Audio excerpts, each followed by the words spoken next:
One of the first big ones is, why did you decide to run for mayor of the great city of Atlanta? Yeah, I've always wanted to be mayor of the city of Atlanta since I was in 11th grade. I wanted to serve this city that I love so much, being born and raised here.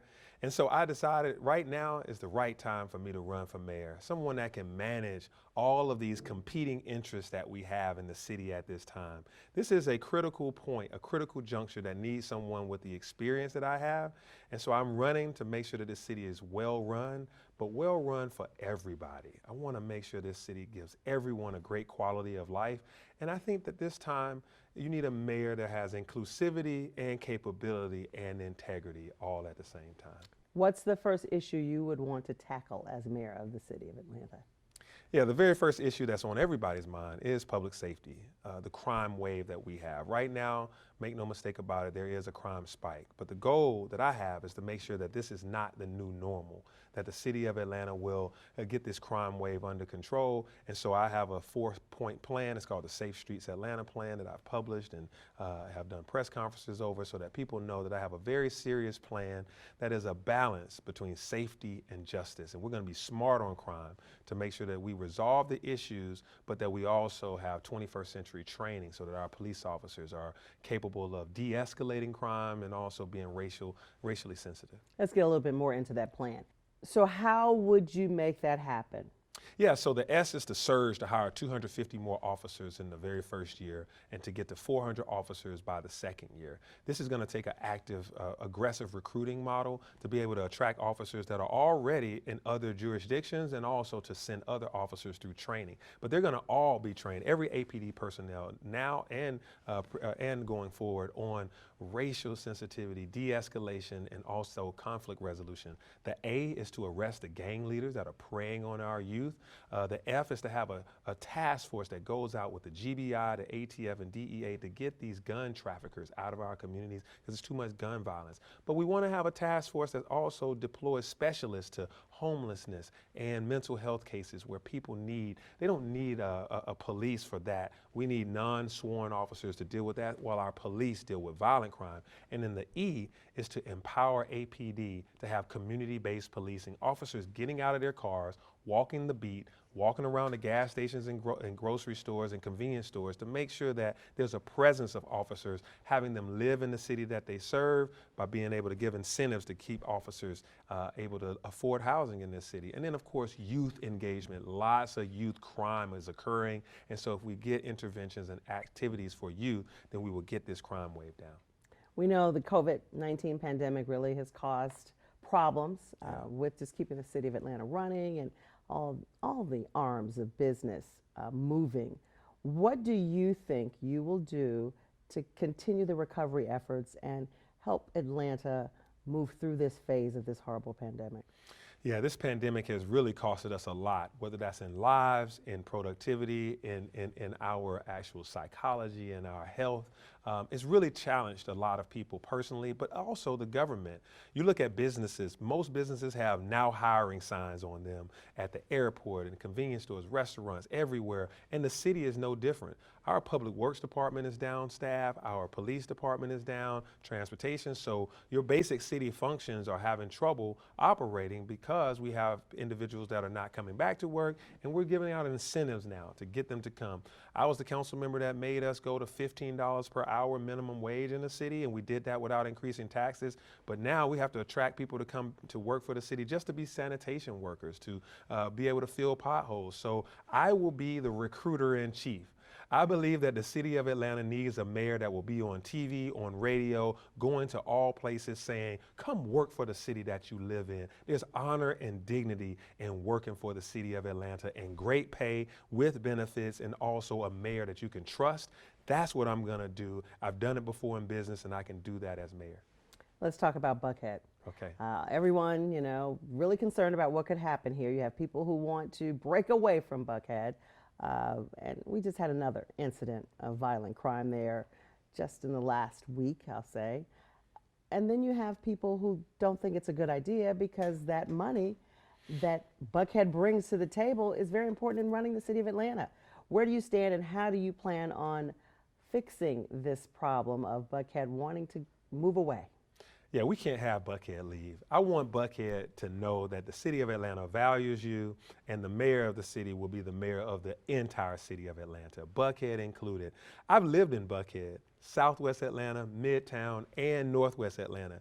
I've lived in all these places, and I've been an at-large city council member, and what I know to be true is that every community wants to feel safe and they want to feel valued. They want to get their money's worth for their taxes. So Buckhead is no different in that regard. So my Safe Streets Atlanta plan will help save Buckhead some headache by helping this crime wave get down to not being the new normal. We're going to make sure that Buckhead understands that this city is going to be have a great reduction in crime, and also they're going to have a mayor that will be accessible, one that they can talk to, that will answer the phone, go to their meetings. I have a meeting tomorrow at the Buckhead Buckhead Chamber. I also have meetings at I've been to Buckhead Hotel Council, Buckhead Council of Neighbors, Livable Buckhead. I go around the whole city meeting with very different groups. And Buckhead wants to see a mayor that listens to them in town halls and comes out, go to a crime scene, go to a community event, be able to feel heard and engage. And so I don't think that we're going to have Buckhead leave, because there's a portion of Buckhead that's saying they want to leave, but there's a considerable portion of Buckhead that says, I want to stay. I just want this crime to get resolved, and I want to see the city services work for everyone. I'm going to rely on those individuals to continue to boost up the stay in Atlanta. We're one community. We grew together, so we must stay together. All right, let's talk schools. Your favorite schools, Atlanta Public Schools. Yeah. We know that for years, numerous schools in APS have been identified as underperforming. In 2019, 13 Atlanta schools were among the state's bottom 5%. What's your plan to help improve this number and get Atlanta Public Schools to a higher level of performance? Yeah, this is very important to me as a graduate of the Atlanta Public School System and a daughter that attended Atlanta Public Schools. I love our public school system, and it is very important for us to work together.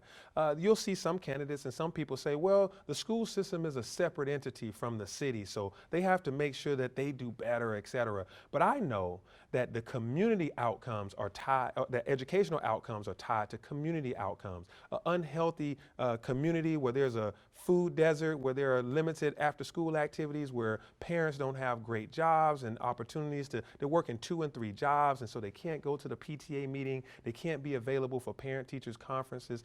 This is where the other 16 hours a day are important, that the city government helps. The 8 hours a day is when they're in school, but the other 16 hours a day is when the community must embrace these folks. Get a grocery store in that part of town. Make sure that we have access to after-school programs that matter, mentorship, continuing to have a parent university where parents understand all of the opportunities that the city provides. When we're going out there getting these great companies to come to Atlanta, we must not allow those companies to only bring in new talent, but they need to help the untapped talent that is already here. I'll show you a low-performing school when I show you a low-performing community, one that's hungry, one that's filled with poverty, that has low social outcomes, and that ends up feeding into the school system. There are no bad schools, it's bad outcomes from the community. So we have to make sure that we grow Atlanta in a balanced way. Our South Side must not be forgotten, and we have to really, really dig in deep to support that community. We know Atlanta is continuously thought of as a growing area, one that everyone wants to come and move to. So with that come problems with traffic. What do you plan to do about the infrastructure and to make things easier for folks just trying to get around? Yeah, so Atlanta is so attractive. Everyone wants to come here. You know, people have put out signs that say, we full. No, we full. No verb in there, right? But it's important to know that when you're attractive, then people want to come here, and that's fine. We're growing, and we're going to have to be able to manage that growth. And so what I've done is I created the Atlanta Department of Transportation. Can you believe that all of the years that the city of Atlanta has existed, that we did not have a Department of Transportation until 18 months ago when I created it? I'm the first council member to ever create a department, by the way.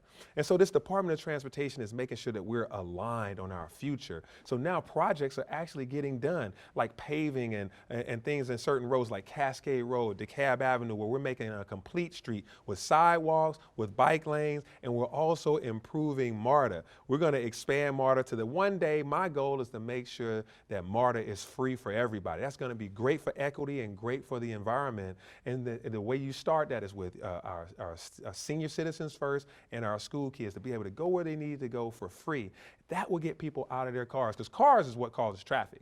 And so we have to make sure we get people on the sidewalks and bicycles or on rapid transit. And then the city of Atlanta will feel like a major city where we can get around in numerous ways of mobility versus everyone being in cars. So I think that transportation is vital. It's not just about getting you where you're going each day. It's about getting you where you're going in life. Opportunities come from a better transportation grid. And no gridlock. And no gridlock. Okay. Housing market. Many lower to middle income Atlantans virtually have no shot at entering the housing market as prices, have skyrocketed, especially during this pandemic. What are you doing to make sure there's an affordable housing unit for all residents of the city of Atlanta? Some type of affordable housing. Yeah, we have a problem in the city of Atlanta that housing is becoming too unaffordable. I remember saying in 2013 that what's affordable today may not be affordable tomorrow. And there were communities that were saying, I don't need any more affordable housing. We got all this Section 8 and stuff. And I kept saying that it's coming. So many new people are moving here and the housing cost is increasing. Since 2010, the cost of housing units have gone up by 50%. But working folks their income has only gone up by 10%. So affordable housing is about housing and affordability. How much can you afford? So eventually, a lot of people end up being cost burdened as the cost of housing goes up. So what I want to do as mayor is I want to build or preserve 20,000 units of affordable housing in 8 years. That's 2,500 units a year. We have Bankhead, the old Bankhead courts, Bowen Homes, Hollywood Court, North Avenue, Inglewood. All these places is just vacant land. We can build mixed income communities, mixed use community where the janitor, the school teacher, and the superintendent can all live in the same neighborhood and have their kids go to the same schools. And we also be able to go to the same grocery stores, but pay different incomes, pay different rents based on their income. Some will pay for mortgages, some will pay for rent. We'll have seniors living there. We've done it before. We've done it in turning Techwood into Centennial Place. We've done it in terms of West Highland coming from Perry Homes. We can continue to do that, but we have to have a mayor that's really intentional about making sure that we stay affordable. And the other thing that we'll do is we'll incentivize to make sure that our seniors have their taxes frozen, that we won't continue to have these seniors pay higher and higher taxes when they may not even have a mortgage. Someone next to Mrs. Jones builds a $500,000 house. The value of her appraised value does not need to go up just because people move next to her, and now she's bearing the brunt and on fixed income having to pay more. We will take care of that problem to stop gentrification so that these seniors can age in place and enjoy this thriving Atlanta before they, while they're still here. All right, let's do a lightning round right now. Just give me the first answer that comes to mind on these questions. What's your favorite restaurant in Atlanta? I like Spice House. If you could pick one activity to do with your family in the city, what would it be?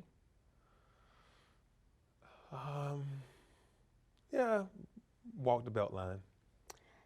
Which team will win a championship next? The Braves, the Falcons, the Hawks, the United, or the Dream? Can I say just please God, any one of them? No. Please, anyone. Give me one. All right, the Hawks, man, Trae Young. Okay, all right. And what's the first thing that comes to mind when I say Atlanta? Oh, man, home. Great. Now, I'm going to give you 30 seconds to make your best pitch to voters. Why should they elect you to be the next mayor of the city of Atlanta?